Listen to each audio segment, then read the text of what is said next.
You're gonna have to get a quorum.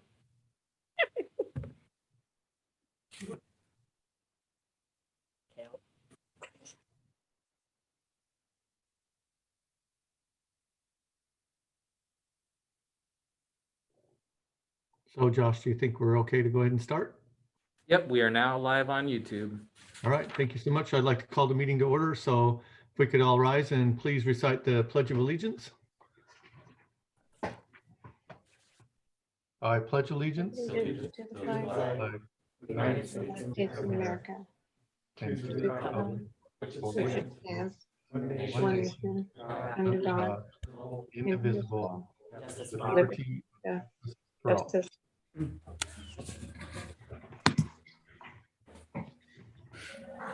Thank you very much. If we could go ahead now and call roll call, please.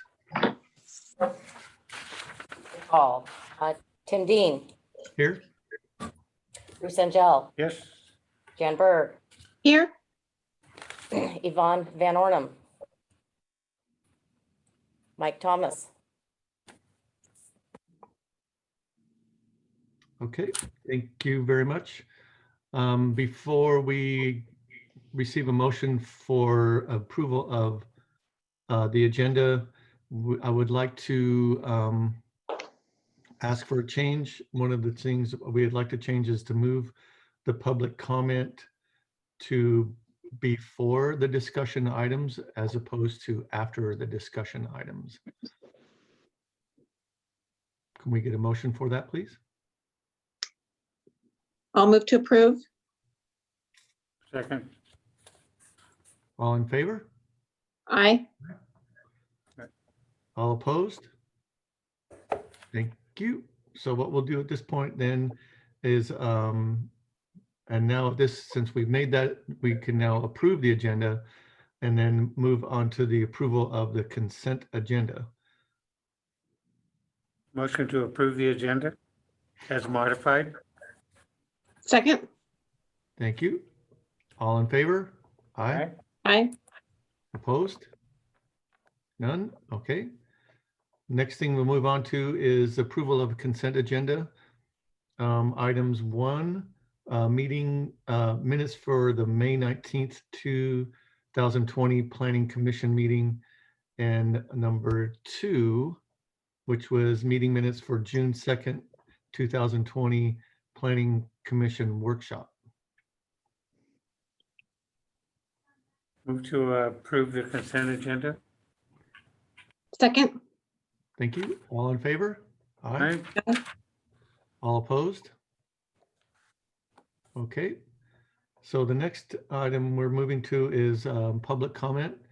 And is Alan Parks able to be with us today? He is not as of right now with us. Okay. We can But appreciate that. certainly, he did submit a revision that we can certainly go over. I can do a quick overview. This is basically what he was submitted as part of the last workshop for Dungeness Gear Works. So this is the original, and they have proposed a slight modification. They've added some slight paneling There we go. on the edges, as well as a sign on the south elevation.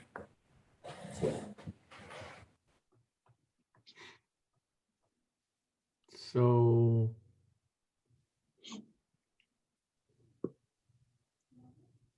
I What I'd assume like this to is do- informational, not. Right, correct. And he felt that this met the design review requirements. However, staff feels that the same conditions would still apply to this structure. It's still what now? The same conditions that were on the previous staff report would still apply to this building. Yeah, because as I remember, the standards don't provide that paint color changes are equivalent to Material. articulation. Correct. And then has he offered any other revisions whatsoever? Any other alternatives to what we see? There's this one and a slightly different sign on the first one. Oh. And then that's it? That is it. Interesting. So does the sign meet the intent of the architectural features? That, The code does allow for that if it's a significant sign or a sign of, noticeable design element. However, this looks like a very basic sign. It barely looks like it would be illuminated if that.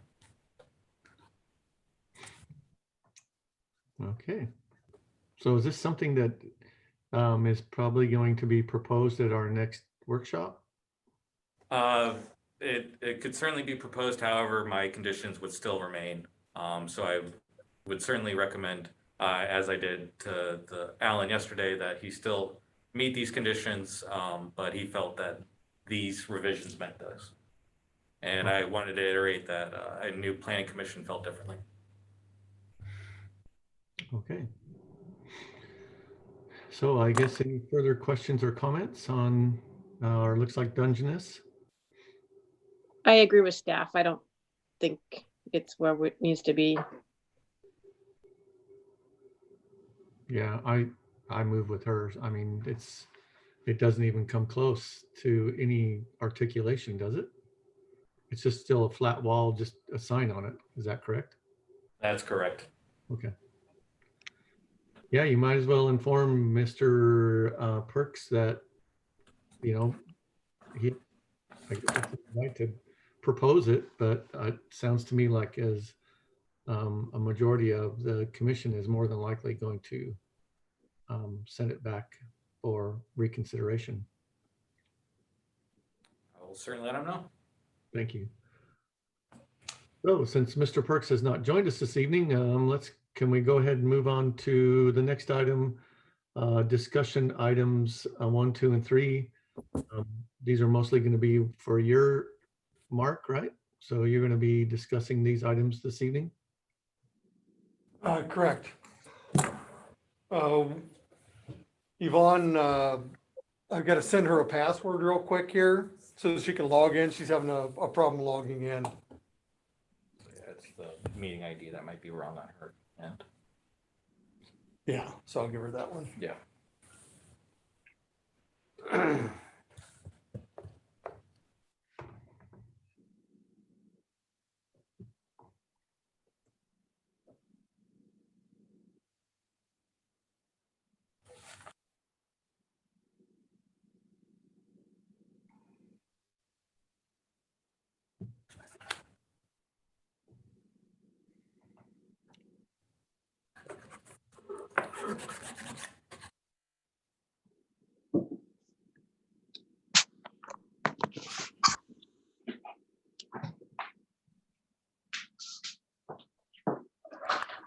Okay, so on with this.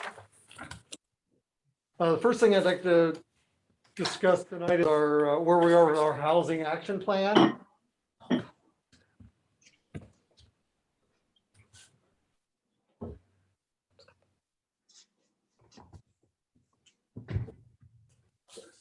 I'll bring up the scope of work here and it'll show you where we are in the process and what elements we're currently at, so.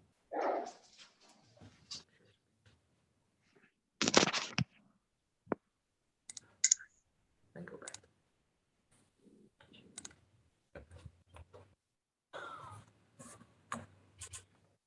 Thank you. So we've gone through task 1, which is the kickoff, task 2, which was the housing needs assessment that everyone was received a copy of. Task 3 was the presentation of the housing needs assessment. We're currently on task 4, which is the public engagement. So we sent out and engaged a stakeholders group of 10 individuals and got written comment back from them on the housing needs assessment. And so that will be incorporated in the housing action plan. Where we're at currently is stage 2 of our task for the public engagement. That was to be a public meeting, but with with COVID and the inability to conduct public meetings, we went a different route. And so that's why the housing survey was placed upon the website so that we could get that input from the public through the survey and be able to incorporate those that feedback into the housing action plan. So as we go through, after the housing or after the survey data is collected and the information from the stakeholders, that will be then drafted into on task 5, the draft housing action plan. Once that is compiled, we'll then have a meeting. Hopefully we'll be able to have a physical meeting between both planning commission and city council to discuss that draft housing action plan.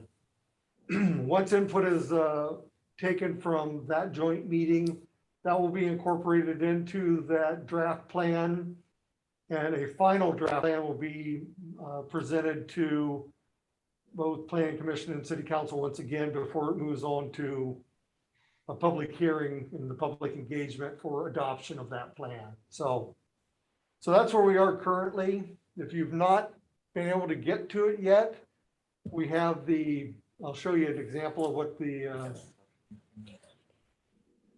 housing survey looks like.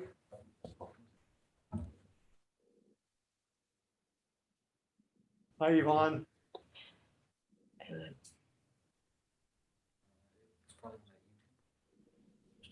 I'm really sorry I'm late. I kept going to the agenda and the number I was pushing for some reason would not work. I'm so sorry.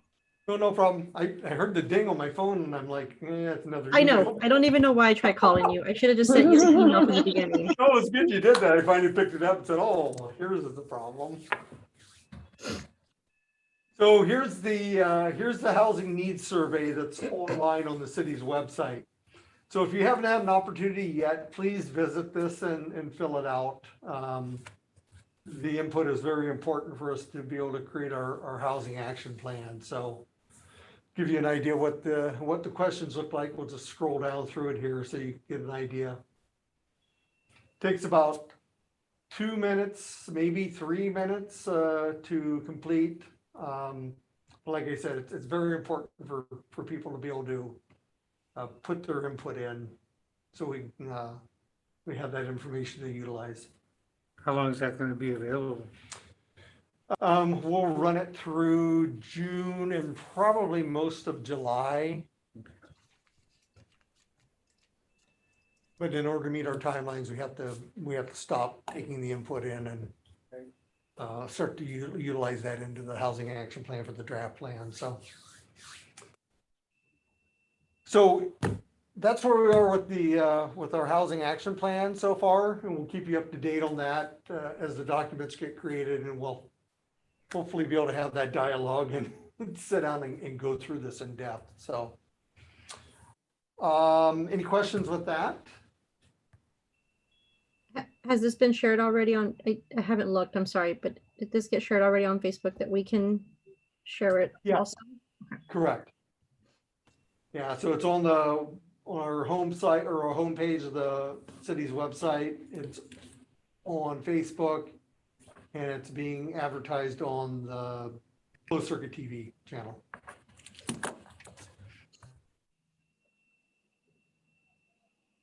So moving on to the second item, Old Town Design Standards.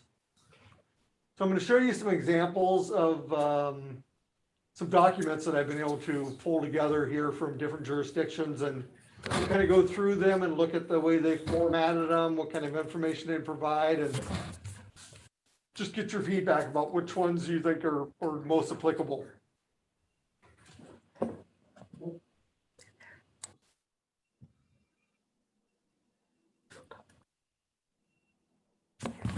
Oh, they're loading. Difficult to drink through the mask. Which one did you want first? The first one I went up is they're not by name. First one will be the It's gonna be the first four, well, let's just start at the top and work our way down. That'll work, okay? Because I kind of loaded them and loaded. That'll work. Yeah.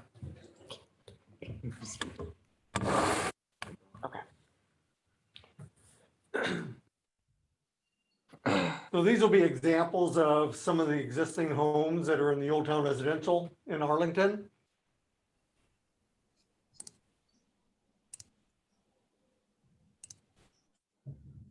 So we'd like to be able to accommodate at least 5 styles of housing and identify that with what's currently in town. So here's one example. It's one of the elements you're going to see in most of the housing in Arlington is a craftsman style.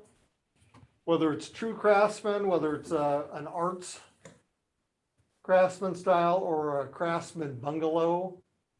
So here's an example right now. This is on French Avenue. Here's another example on French. You can see some of the detailing, the roof type, the columns that are boxed out and decorative.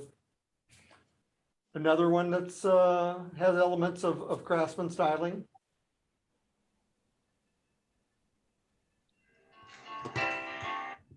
This is the 4 square style. We'll get better photos also as we move through to show you different elevations of the housing types, but this gives you an example of 4 square style.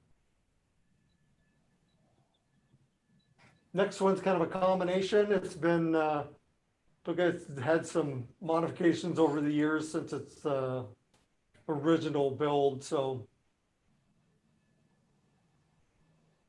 next slide is there's some colonial styling with this home. This is on McLeod. Victorian styling. This is on Dunham, 3rd and Dunham. One of the oldest homes in Arlington. This is actually on the historic register. So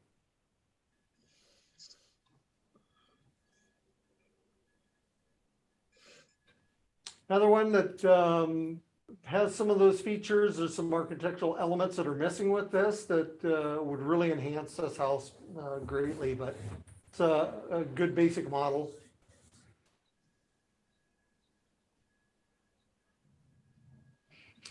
Another home, this is one thing that we like to focus on is a prominent porch that really takes a basic style home and really enhances it and makes it, gives it great curb appeal. So this is a good example of that. They've done some elements on this home that make it look really nice. Some other design elements here are the beam across for the overhang on this home, provides for a covered stoop area. And just gives it a little bit of uniqueness, definitely.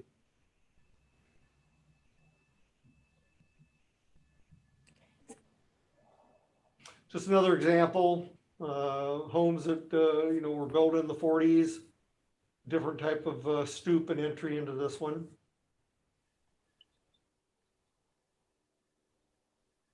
Same thing. This one they've kind of taken some elements, craftsman elements, and added it to this to give it a little bit of its own uniqueness here. So, anyways, those are just kind of the things we're looking at. We'll gather some more photos from around town and decide what we want to be able to utilize for our design standards here. What stylings.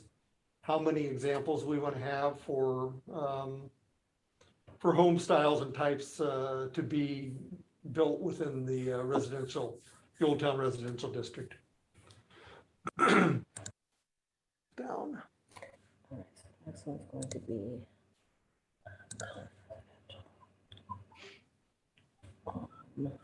So I would switch over to the tab on that thing first. Over here. Yeah, that's harder to switch. Yeah, you wanted the Snohomish Historical District? Yeah. Okay. So that link right here. Yeah, the one to the right. The Zoom meeting, not just the right person. Yep. Yeah. And then share. Yep. And Yep. So this is from the city of Snohomish. Everyone's been to Snohomish, so they know their historical district. So this is their design standards and guidelines for that historical district. So just to give you an idea of a formatting type and what kind of information is included. So we'll scroll down. So that's a Gothic revival. Those are the home styles that they have.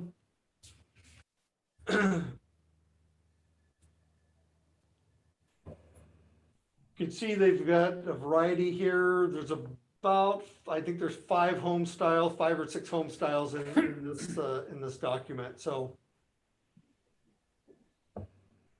they've given the type, they've given what the elements are, characteristics of each one of those homes.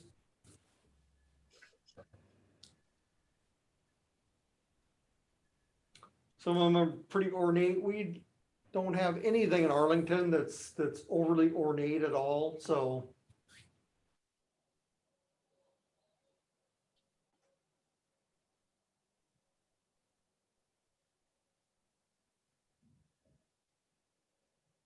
Now we're getting into our housing types. So there's an arts and crafts bungalow style. There's a standard craftsman bungalow, and then the American Four Square. So those are our primary architectural styles. And the ranch, of course.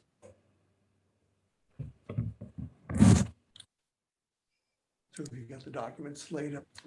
So the next one, so they've broken their document into separate appendixes. So they've hit upon fences, walls, and railings.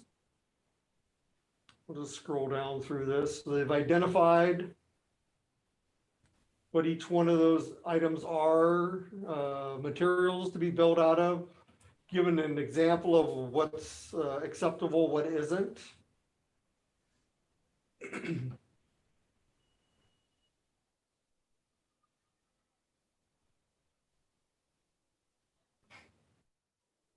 So most of the documents that I've come across really do this. They have a comparison where you have photos that show, here's what we'd like to achieve, here's, you know, what we don't is appropriate, one is inappropriate. So that's a formatting style. We go to the next one, it'll show another set of elements. So here's the glossary, pretty short, very standard. It hits upon all the high points of any words or types that are being used in this document.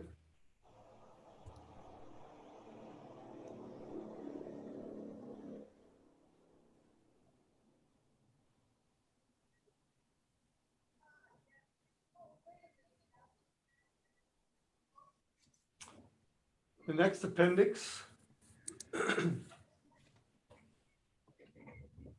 will be on the residential new construction. So gives you the intent, gives you some background, gives you characteristics, what the site design is. So as I was saying earlier, so it shows here's what's consistent and inconsistent. If you notice on the example on the left, that shows the street facing where all of the structures are in line with each other. The second one that's inconsistent shows one of the buildings being recessed back out of that street wall. So photos I think are really important in the document as we move forward. So just the same thing, it's giving you those examples.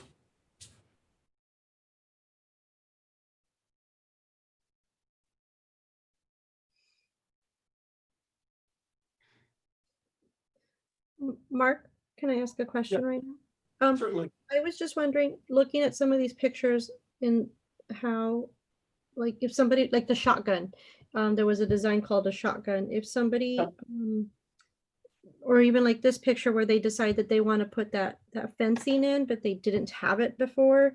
And if it was part of the shotgun design, would they have to also add more work to like give the peak to the porch, even though they're really just trying to do like the fencing?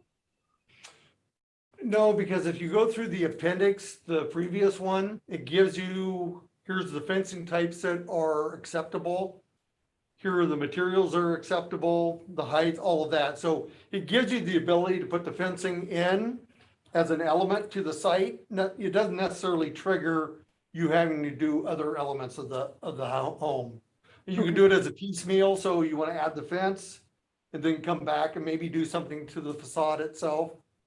That's fine. That's why the guidelines are broken out into separate appendixes. Thank you. Mhm.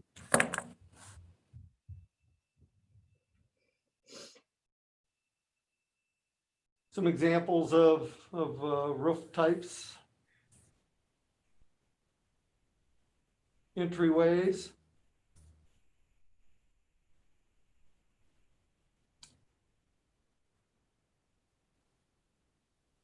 Garages.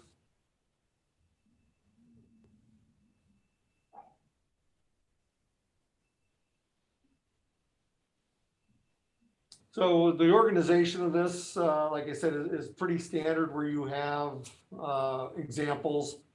Definitely, we want to include photographs in any document we create. It just tells a better story. And then we'll click on the last appendix. So this one gives you the layouts for how the structure is situated on the lot.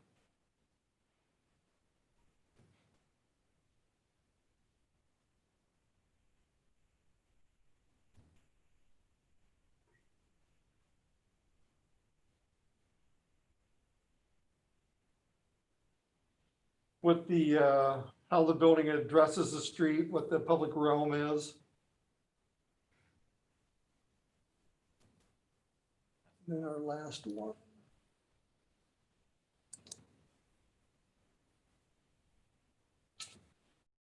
So here is an example of design standards from Wilsonville, Oregon. So this one is very clean, very easy to maneuver through. They have 3 housing styles here.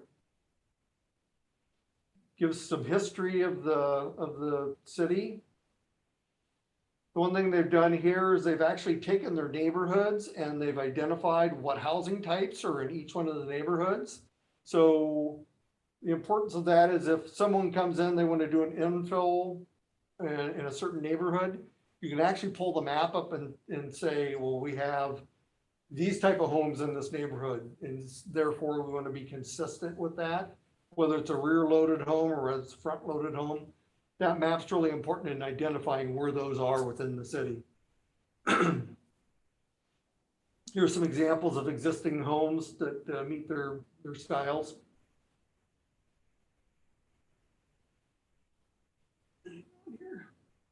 And so this is walks you through how you go through, instead of it being a matrix that you go through, this actually just steps you through questions.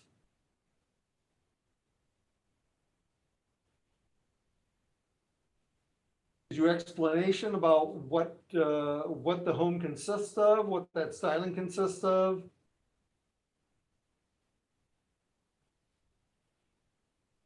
There's a good example of the Western style. This is the thing I really like about this document, is that they've actually taken the basic structure, and then with the isometrics here, they've pulled out the elements and they've shown those elements to give a very clear understanding to the applicant that here are the elements you need to be including on this housing type in order to meet the development standards. And so it's only showing 4 elements on this one, but you could add more elements into that, showing here's the roof style, here's the window style, placement of that. It can all be done in this isometric, so it's very easy for someone to understand and see what exactly needs to occur in their design. Next. So they've, like I said, they've taken a basic structure, they've added this wraparound porch to it, they've added on a detached garage to it. The other element is they've added a chimney to this home. So they're meeting all of that criteria, but they're just showing it in an example form here that is very easy to comprehend.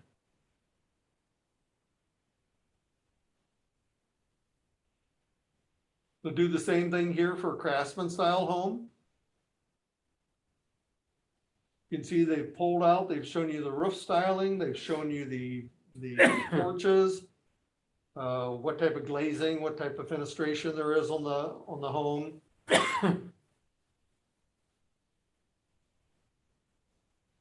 Here are the other elements that could be added into that. So what I'm saying, you can expand all the elements on additional sheets for each one of the house types.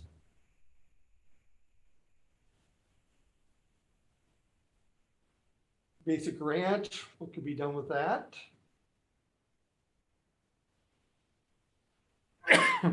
How to renovate existing homes. So you go back to those isometrics on an existing ranch and add the elements that are acceptable for that home style, architectural style. Here's something I really like about this document is they've taken those basic architectural styles and they've given you the option to do duplexes, that same styling. So you could fit a duplex into any neighborhood with that style of home.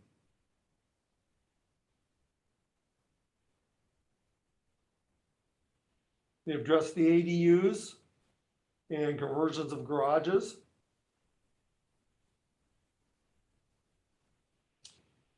Here's the lot layouts. So instead of going through a matrix where it gives you dimensions that you have to try and apply to your site plan, they actually have a printable site plan here. So here's your neighborhood. Here's what the setbacks are. Here's where the accesses are. It's all dimensioned. So it's just easy to print that out, or somebody could download it from online and have it to do their submittal.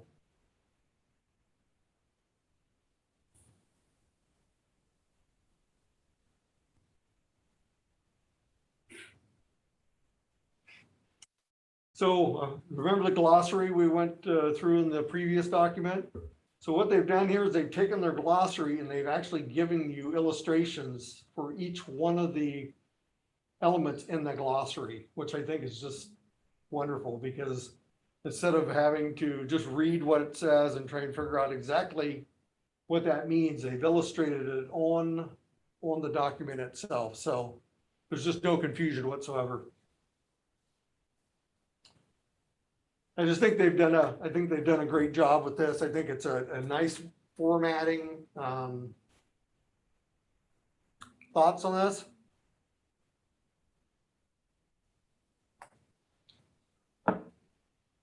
I like the map that shows the different types of housing, like you said, for the infill. I think that is a really good idea. On the lot layout? Yes. No, it's great, isn't it? Yeah. Yeah, it takes all the confusion out. They don't have to go through a matrix to figure out where their home has to sit. So we've already done that for them, and then they could use that as their submittal. So far, this is my favorite format, but I'll keep looking. I just want to make sure everybody kind of gets an idea of what we're trying to accomplish here, and just get your feedback on what you think is applicable and what isn't.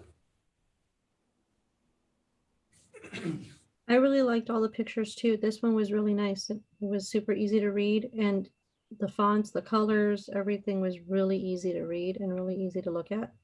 I do have kind of a weird question though.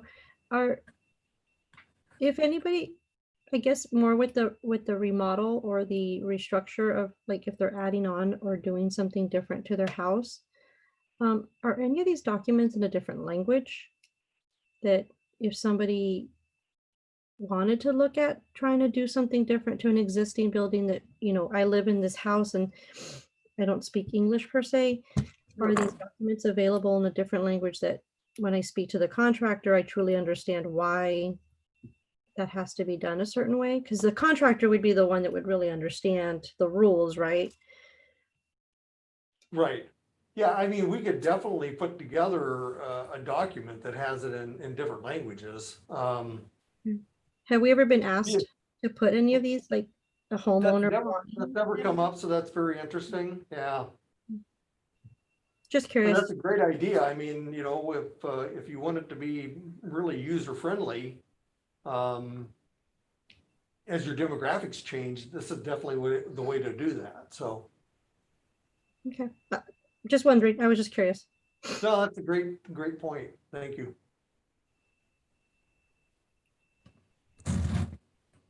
The last one I have is from the city of Boise.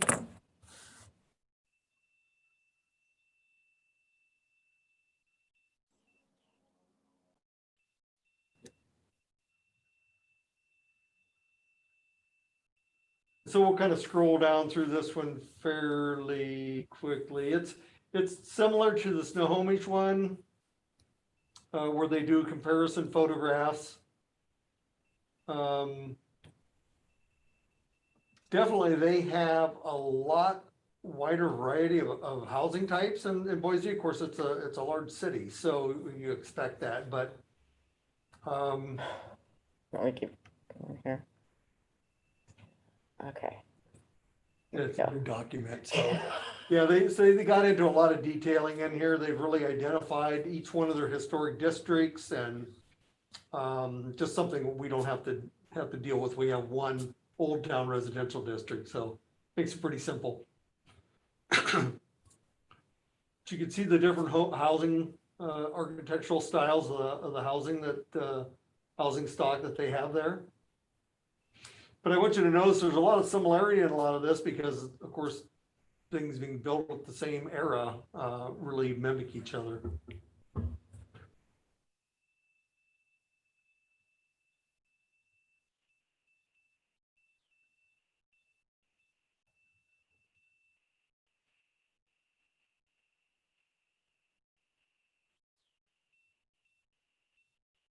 Couple of things I liked about this document is that they did some unique things.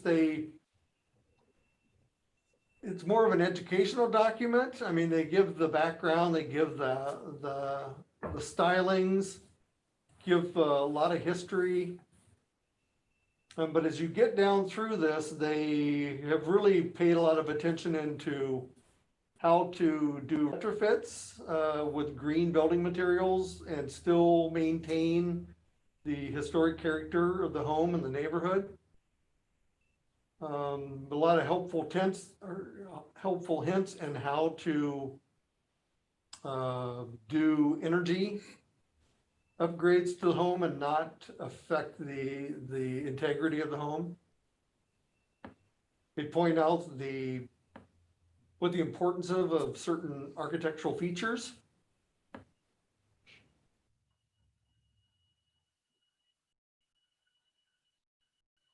So Yvonne, you asked a question about a shotgun home and mentioned that as an example. So shotgun homes were built typically in the South, very humid, very hot. Shotgun is really so you have a front door and a rear door that are in line with each other. So you can open both doors at the same time. It creates ventilation through the house, keeps the house cool by doing that. I can see that. That's pretty Right. cool. You know, there's just some things on here, they'll get to what the double hung window was about.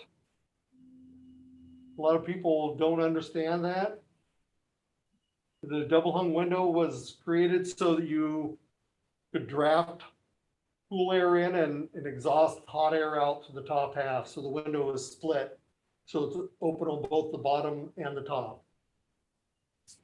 But just little simple things like that, so they can kind of get back to, here's the reason why these elements are in these homes and not just to take them out and put in a vinyl window because you've destroyed the integrity of the home.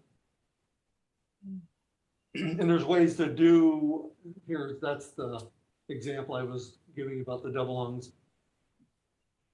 Anyways, they have really kind of paid attention to some really interesting points, and it's more educational. if you liked a lot of like these, like let's say this one, because of the educational pieces that are on this one that are kind of missing from others, is it something you like, do you just contact the city and the design team that put that together? Is it something that they can share so we're not putting labor into something that's already been created, or do we have to recreate it ourselves because of copyright and stuff? No, typically what happens is that we can utilize, I mean, we wouldn't take it verbatim, but we would take elements out of it. And then we just would give credit to the jurisdiction, you know, that it came from them. But it just, there's little bits and pieces out of each one of the documents that are really nice qualities. Mhm.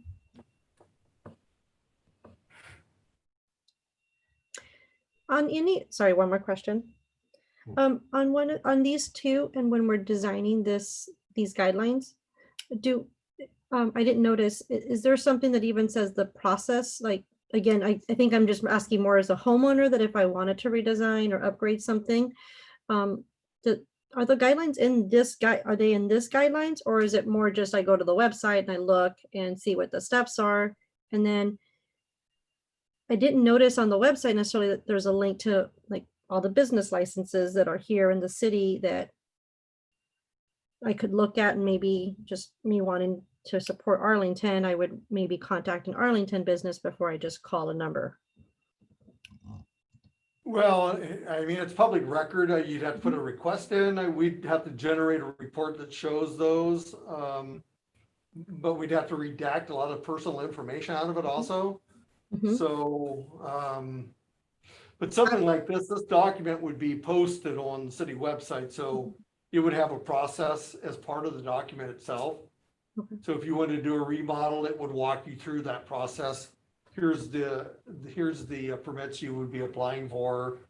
The guidelines, or I mean, the standards would give you your direction as to how to design and how to place the home.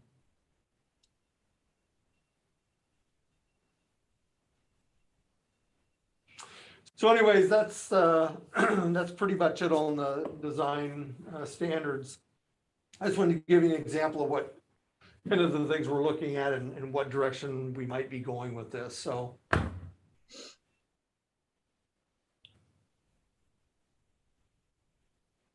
This is giving you a scale, so, you know, section A tells you here's the scale of the neighborhood. So the one that's highlighted, of course, is out of scale, out of context of the neighborhood. Same with B, everything else is 2-story, and you have a single story within that neighborhood, so it really doesn't fit with that context.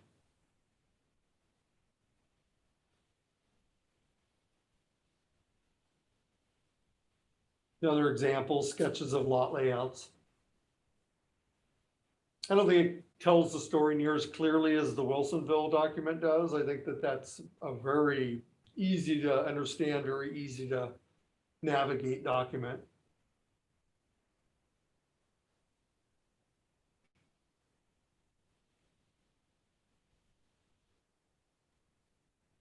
Yeah, we don't need to run through the rest. It's all pretty basic. So, any questions on that? No. All righty. The next one is the Google. So next item is the Smoky Point corridor design.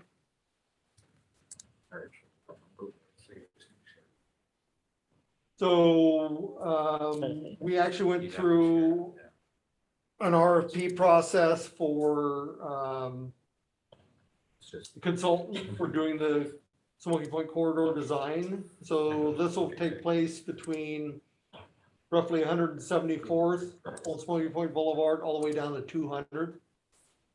So this is for our commercial corridor and our mixed use. And so this is for the roadway design on the Smoky Point corridor. So I just want to give you an example of really what we're trying to design to and what kind of elements are included in this. So if we can rotate 180. So as you watch, as we're rotating, if you rotate to the left, there we go. So that's a drop lane right there. So the 2 lanes are through lanes. Oh, We would be looking at a single lane each direction on Smoky Point Boulevard, not two lanes in each direction. But I want you to notice that these are the storefronts that would be planned along Smoky Point Boulevard for the mixed use. So this would be your commercial retail section. And your residential would be behind that. But this is a drop lane, so you come off of the through lane into this drop lane. And there's parking, on-street parking for the business use. Where the two arrows are, that's a buffer median in there that protects the inboard bike lane. So on the back side of that median you're looking at is where your bike lane would be. So it's protected from through traffic. So we'll keep rotating. apparently I can't turn it. I don't know what, it's not like, there we go. Go that way. There you go. Yep, There we go. keep spinning. There you go. There we go. So instead of this being head on or head in parking like is shown here, we would reorient the parking so it's all back end parking. And the reason by doing that is when the bike lane is inside that next to the on-street parking, we want to make sure that when vehicles are pulling out of the parking stall, that they actually see the bikes coming by. As opposed to this situation where you're backing out. So if you have oncoming bicycles, you may not see that bicycle behind you. And so if you come into this and back into that parking stall, now the oncoming bikes are in your peripheral vision and straight ahead vision. So just as a safety feature here. And since you're not on the through traffic lane, there's no problem with you pulling in or backing in the stall because you don't have a bunch of through traffic coming through. So you can do that safely. And so let's drive on up the street here. I want you to notice on the left-hand side, the planted medians with the left-hand turn pockets in them.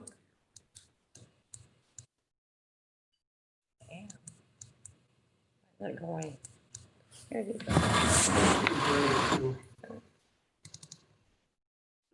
Can I ask a question really quick? Just because Sure. we're talking about the bikes. When we're doing bikes, like I love the idea of making sure that we're keeping the bikers safe. Do businesses get to decide if they want a bike parking rail station in front of their business, or does the city decide that? Like every so many? Required to. Yeah, we require it. Okay.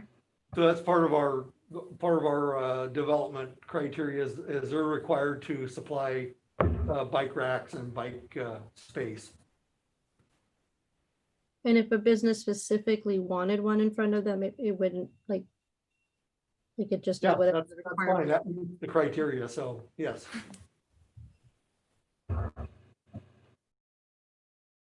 Oh, You want to go further down? drive on. So I'm looking for, let's keep driving out there a little bit.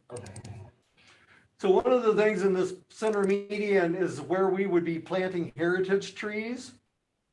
And so those would be large canopy trees. Those would be trees that would be, reaching the 60, 70 feet height. So you have a large canopy that actually provides for shading over the drive lanes and that median area. Depending on where you are in that little buffer median that's over to the right-hand side, you could plant that with a smaller statue tree or have some type of vegetation like a hedgerow in there. But definitely that's what's going to give the character and the sense of place in the Smoky Point neighborhood. That's what we're trying to create out in Smoky Point is a neighborhood, an attractive neighborhood that draws people in and keeps them there with these elements. And it keeps the traffic slow in there, so it's more of a main street type street as opposed to it being a throughway where you're gonna have high-speed traffic in there. We actually want people to come in here, drive slow, enjoy the area, and be able to utilize those businesses that are being developed along Smoky Point Boulevard. Forward. Just looking, so You can see the red curb, so that was a bus stop over on the right-hand side. So here's how traffic enters traffic, the through traffic out of this drop lanes, right with that vehicle. And when you have buses along that area, that sidewalk that would be in front of the dark vehicle, yep, right in there, would be in line with that buffer median. So the bus would be outside of the through lane, but it would be situated that it would be easy for it to merge back into that through lane, and not interfere with the bike lane going through behind it. So another thing that I wanted to kind of bring up maybe was that we're trying to come up with this corridor that looks attractive, but we're also not trying to come up with a bypass for I-5, are we? That's the exact, thank you for bringing that up. You know, Yeah, because I definitely. just We want to don't- keep high-speed traffic, trucks, everything else out on I-5. They don't need to be in on our local access streets. Creates congestion, creates, safety issues. We want this to be both pedestrian friendly, and a walkable neighborhood. So from, 173rd all the way down to 200th, we want this to be a walkable community. So not a 4-lane, 2 in each direction, That's what bypass. I-5 is all about. So the city has the ability to do this simply because we're surrounded by state highways. You have I-5 to the west, you've got Highway 9 to the east, you got Highway 530 to the north and 531 at the south side. So you're completely surrounded by state highways. That's where commerce and freight movement need to occur, is on the state roads, not on your local access.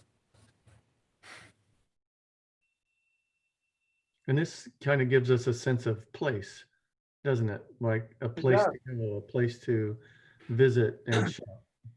And really the intent is this, is when somebody pulls off of I-5 and they're on the overpass and they look right and then they look left, if they're going southbound, we want them to look over towards Arlington and see this beautiful place where you have landscaping, you've got a walkable, viable community, and that draws them there. That's an attraction. So you draw people in there, they learn what restaurants are in the area, they learn what stores are there. They start to have that sense of place. It draws them there, then it keeps them there. And so that's what we're trying to do, is both draw them and retain them. And this is the way to do that. With some of this too, question about it too, with the trees, the ideas of the trees. Are we ever looking in the future at some point that there could be like a parade coming through there, and like it's something that with the trees or the development of it, how, if someday, like the idea is that we could have a parade there, is some of this Certainly. design going to end up messing that up, or we're going to mess something up because we decide to have a parade there and then we're damaging something? Nope, same thing. I mean, that's a great question, Yvonne, actually, simply because that's what we're trying to do, is create that sense of place Mhm. where you can actually do that. Okay. And then Business, another the question community too, wants with, to have a parade, they could do that.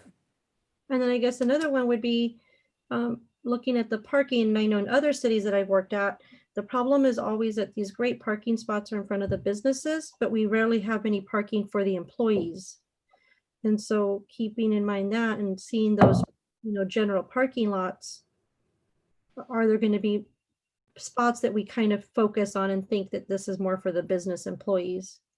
So in our design, I'm glad you asked that question, thank you. So this is for serving the businesses, the retail out along the street frontage. The Smoky Point corridor design has an alley system that runs parallel to Smoky Point Boulevard. So in the alley system is where all the deliveries for the businesses, all of that takes place, drop off, but it also serves as access for the residential that's on the backside of the commercial corridor. Because this is all a mixed use development all the way down this corridor. And one more question, sorry. No, And just no. in this picture, but thinking, I know in that other meeting we had last week, it was brought up about keeping the sidewalks level to the street. And I've been to another city where that has happened and it's amazing and really cool. Is this design gonna also, I mean, this picture I know is not what we are doing today, but this picture just has that lip? Or is there a thought about curb. it being So level? the curb will be there. You have to have the curb. The curb actually provides a great safety feature. Plus it provides for drainage and flow control. So, but there will be ramps, accessible ramps up to the sidewalk grade at multiple locations. Mhm. So the vertical curb is just there in order to do several things. Provides that separation between the pedestrian way and the vehicular way. Provides for the gutter in order to control where your stormwater goes and is captured. But yeah, we'll definitely have access in here. There will be both pedestrian ramps on the intersections, but we'll also have mid-block crossings in this design also. Okay. So you don't have to walk the entire block one way or the other to get across the street safely.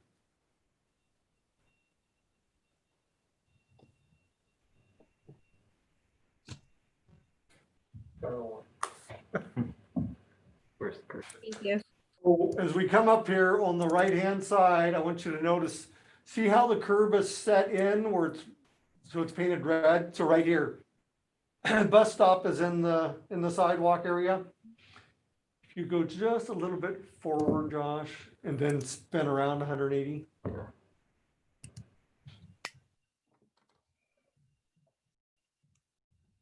That should give it to, yeah. So if you look at the curb line, see how it lines up with that buffer median? So the bus is actually out of the through lane, but it's in a position where it's in between that sidewalk section and the bike lane that'll go through here. So there's no conflict on the through traffic whatsoever. The buses are off the through lane. All of your turns are out of that through lane because the left or the right turns are coming into the drop lane. The left turns have a turn pocket. So the single lane actually moves more traffic than a double lane does, simply because there's no friction in that single lane. The turns are already taken care of by the outside turn pockets in the drop lane. And it's easy to access the bus back into the flow of traffic again. So the best way to look at it is you go up the intersection and turn, Okay. and then look back down the alignment.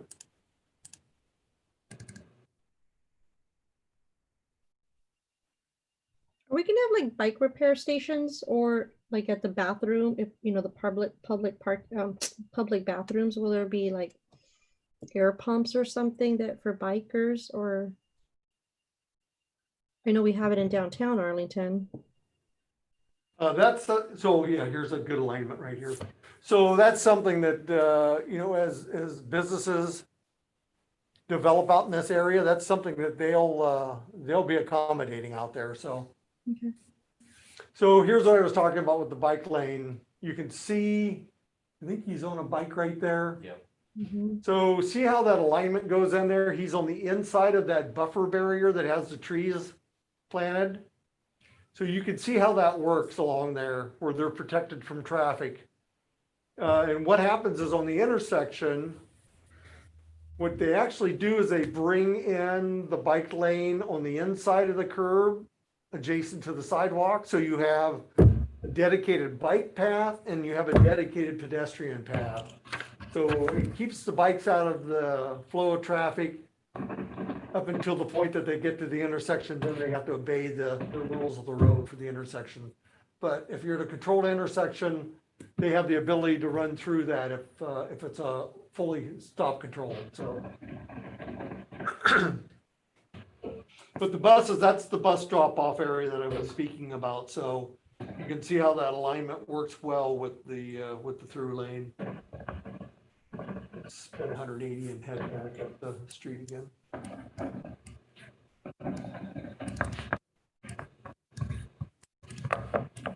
I don't want to go up. I want to go up the street. So they've taken their, all of their bulb outs at the intersection there and actually created these great little gathering areas in their transitional area. So they bulbed out the curbs, brought the sidewalk around that circular planter area. It's all a seating for people who are utilizing, walking that area for commerce. So great use of space here. And this one, they've made a dedicated bus drop-off area here. My guess is there's, looking at this, you've got residential use on the left-hand side of the street, so I see a lot of apartments above those vertical mixed use there. So I'm sure this is all public transportation at a major center population.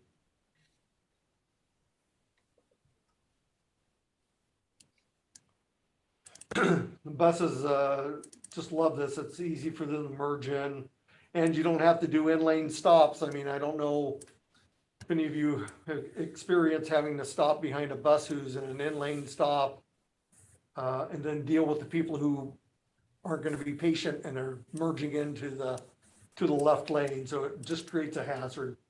But this eliminates it. This design eliminates it.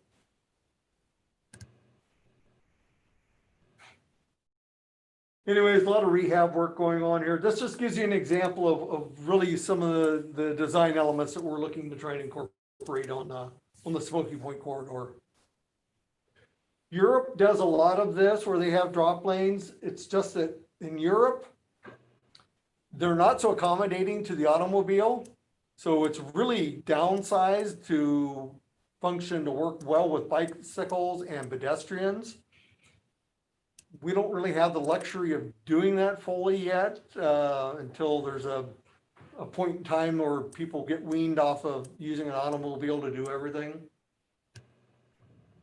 But it does accommodate, at least for both pedestrian and bicycle use through this design.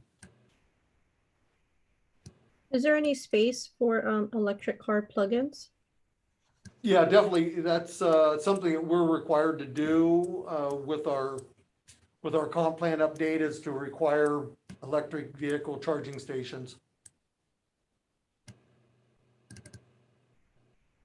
So definitely, as you look at those parking stalls that are established there, you could have one that doesn't have a bike lane next to it where you had head-end parking and put in a charging station.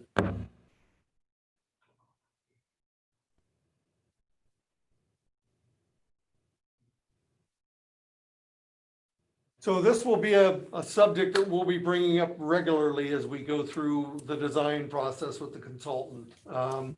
I want to be able to establish a meeting with the consultant and planning commission so that you can start to have that dialogue face to face. So what you notice the nice big refuge area you have between the crossing and the crossing areas.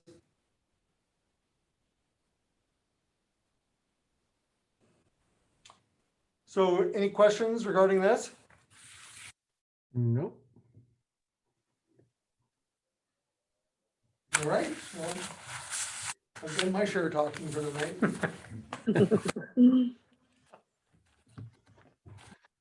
All That's right. a lot of great information. Thank you. Yeah, thank you, Mark. Yeah, exciting stuff. Mhm. It is exciting stuff. It's this is really important to get this right, because you get one shot at doing and creating something. And if you miss that opportunity, it's gone forever. So it's really a high priority for CED to make sure that this is designed and installed correctly, and we create a real sense of place and in community in the Smoky Point neighborhood. And I think for me, what it did, other than just having that, that other, one lane instead of two lanes each direction, just one lane each direction. What it did for me is gave me that sense of scale, how, this, having that one shot at it is that we have this opportunity to make this kind of like something of grandeur. I mean, for lack of a better term. Yeah, I totally agree. It's, this could be really a showplace. And that's what we're trying to create here. I mean, this is an example. I've spent a lot of time on Google Earth looking around the world at different street configurations, trying to figure something out that really fits what we're trying to create. And this, although it's not an exact example, it has all of the elements in it that we're trying to incorporate. So. Oh, all right. Any more questions or comments concerning the 3 items that we had for our discussion items this evening? Nope. Thank you very much, Mark. I appreciate it. Thank you. Before we adjourn, I just wanted to reach out to make sure that Yvonne was put on our roll for today. Is has she been included on the roll call? She has. Perfect. Thank you very much. Yeah, I'm sorry. Oh, no, don't worry about it. This is technology. My fault. We love technology when it works. When it doesn't, I don't know. I don't want to say. So at this point, if we have no other discussion items, no other items on the agenda, Chair asks for a motion for adjournment.